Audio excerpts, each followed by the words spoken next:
នាយករដ្ឋមន្ត្រីថៃប្រកាសសំទោសប្រជាជនថៃចំពោះការលេចធ្លោយឃ្លីបសំឡេងនៅព្រឹកថ្ងៃប្រហ័សផៃថងឋានស៊ីណាវត្រានាយករដ្ឋមន្ត្រីថៃបានប្រកាសថាលោកមិនបានលាលែងពីតំណែងនិងសំទោសប្រជាជនថៃ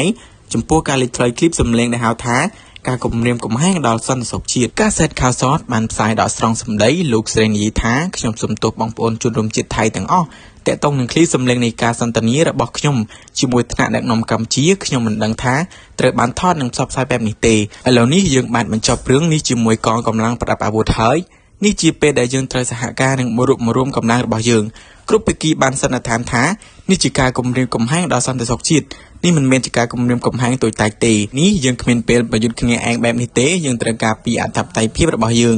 នៅព្រឹកថ្ងៃពុធនេះគណៈកម្មការទីការប្រសិទ្ធភាពទទួលបន្ទុកក្រមសីលធម៌នយោបាយបានប្រកាសថា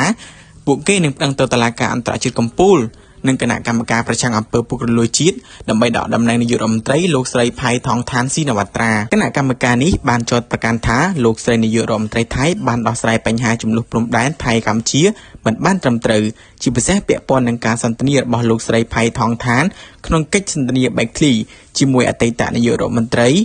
និងជាប្រធានព្រឹទ្ធសភាកម្ពុជាសម្ដេចតេជោហ៊ុនសែន